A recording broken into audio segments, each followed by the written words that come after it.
खुश आमदीद नाजरीन। पिछली किस्त में हमने ये देखा कि आदम और हव्वा के गुनाह ने सिर्फ उन पर नहीं बल्कि पूरी इंसानियत पर असर डाला।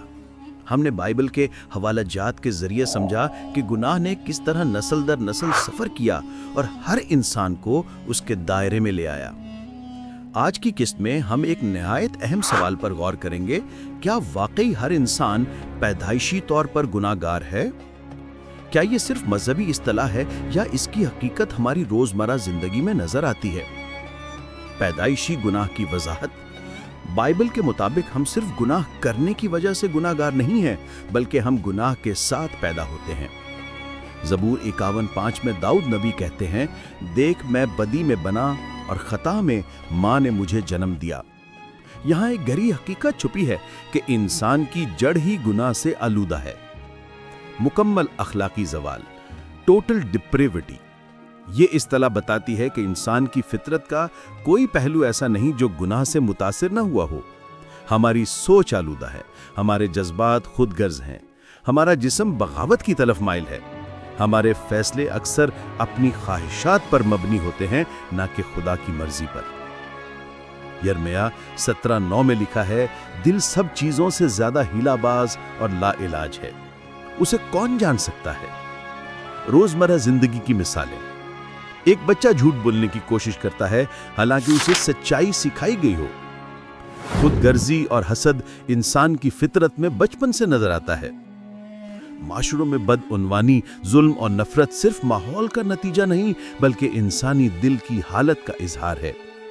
ये हकीकत हमें यह सोचने पर मजबूर करती है कि इंसान अपनी असल से ही गुनाह की तरफ झुका हुआ है।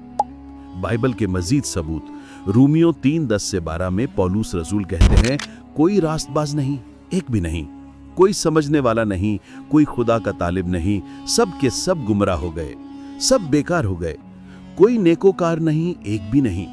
ये आयात सिर्फ चंद अफराद की नहीं बल्कि पूरी इंसानियत की हालत बयान करती हैं। इस्लामी तालीम पर तनकीद। इस्लाम ये दावा करता है कि हर बच्चा पाकीज़गी पर पैदा होता है और सिर्फ माहौल और तरबियत उसे खराब करते हैं। लेकिन सवाल ये है, अगर इंसान वाकई पाकीज़गी पर पैदा होता है तो फिर क्यों हर मुआशरे में, हर जमाने में और हर जगह इंसान लाजमी तौर पर गुनाह की तरफ माइल होता है? क्या वाकई माहौल इतना ताकतवर है या ये इंसान की फितरत का अंदरूनी मसला है? यहाँ बाइबल का जवाब ज्यादा हकीकत पसंदाना और मंतकी लगता है कि गुनाह सिर्फ बाहर से नहीं आता बल्कि अंदर से उबलता है।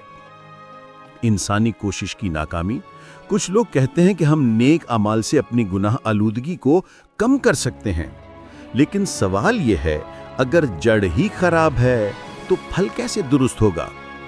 यसाया 64:6 में लिखा है, हम सब नापाक शख्स की मानिंद हैं और हमारी सब सदाकतें नापाक कपड़े की मानिंद है। यानी इंसानी नेकियां भी गुनाह के दाग से खाली नहीं।